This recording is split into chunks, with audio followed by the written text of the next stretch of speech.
but steady and serious work that produces the result. This is not what the people are looking for. So it says, you're not going to dwell in the land of the Lord. Two things.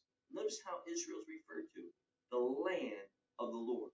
Now, let me just go off on a tangent for a moment, because so many people today don't see the significance of the land of Israel. They don't see a significance with the word of Israel. But when we look through Scripture, God calls that land, this God who is the same yesterday, today, and forever, God calls this land by his sacred name. And he says, they're not going to dwell there. What happens when we have that type of attitude in our mind, where we're not emphasizing the things of God and not wanting to serve consistently? We want that quick return. It's going to cause us to have problems with our intimacy with God. So look again at verse 3. They will not dwell in the land of the Lord. For Ephraim is going to return to Egypt, and in Assyria he is going to, or they are going to partake of that which is impure. Now, here's what he's trying to tell us.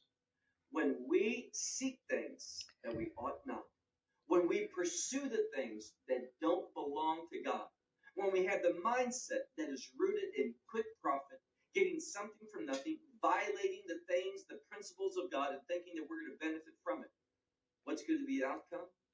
We're going to go into exile. That is, we're going to see an adverse effect to our relationship with God.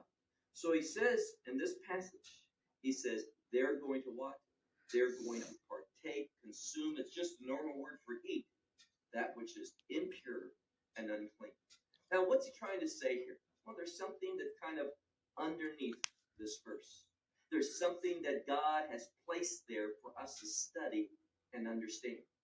What he says is this: when we pursue that which is not his, it's going to have an adverse spiritual effect in our life, and we're going to be partaking of that which is unclean.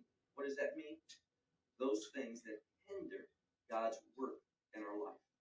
So what happens is this: we begin to go on a course that moves us further and further and further away from God. And oftentimes the people don't even know it. Because as we begin, what happens? Our spiritual insight darkens. We don't see things correctly. So there's this downward